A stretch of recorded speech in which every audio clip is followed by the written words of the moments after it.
Like so many other people in my generation, I will likely never make enough money to own a car. Now, I don't think I'll ever care enough about driving or cars in general to really get upset about this, but it does feel like I'm doomed to miss out on that freeing feeling of powering down a long stretch of road or blasting music on a relaxing drive with friends. You know, all that overly romanticised stuff that you see in aspirational adverts and music videos. Now, there are plenty of driving games out there to help me emulate this experience if I ever wanted to, but the actual driving simulators and racing games, they are not really what I'm looking for. They're too bogged down with all the stuff I could never care about, like makes of cars, types of tyres, horsepower, and all manner of boring shite.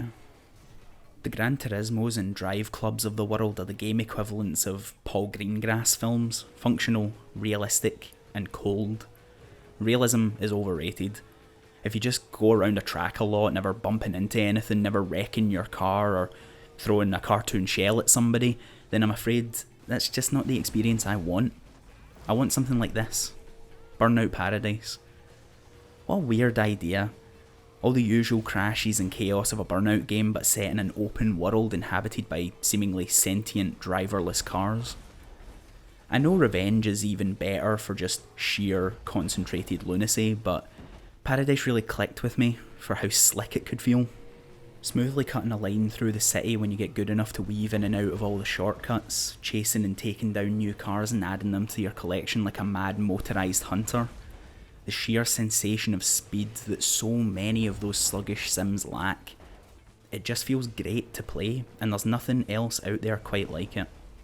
Also, any game with an LCD sound system song on its track list instantly gains points from me. You can keep your Formula 1 games. I want stuff with a bit more character. Games that can take the mechanics of driving and do something inventive with them.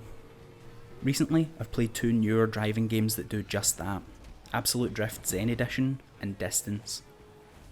Distance looks immediately like a gimmicky reinvention of a traditional driving game, but it takes you in strange directions once it gets going.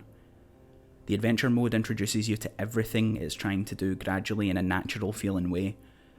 First, you're just driving, then you add jumping, and then you add short flying segments, and so on. Before you know it, you're rotating 180 degrees and using thrusters to stay on an inverted track, and getting sliced in half by lasers. I'd say it actually has more in common with Thumper than a Need for Speed. It has a rhythm to it. The soundtrack is suitably banging, and as the variety of hazards on the road get more intense, it just starts to feel more like Reflex. I don't know. It never comes close to being as overwhelming as Thumper, but I'd say that's kind of a good thing.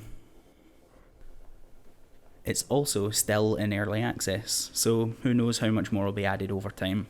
I love the groundwork that they've got already, and I can see myself going back every now and then just to find out how mad the new version's going to be. Now, Absolute Drift Zen Edition is the exact opposite of what a typical driving game should be. It has a very basic, pleasant aesthetic and similarly minimal mechanics.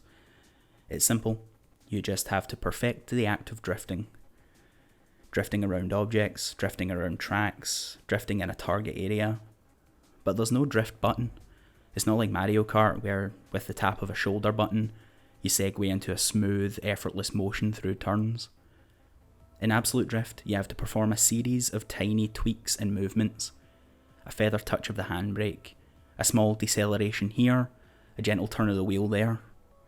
All these elements have to harmonise in order to produce a perfect drift. It's surprisingly difficult at first, and so rewarding when it starts to click. This maybe doesn't sound very relaxing. A Zen state is something usually associated with a serene, centred peace, but just like Distance, it starts to become natural and enjoyable the more you play.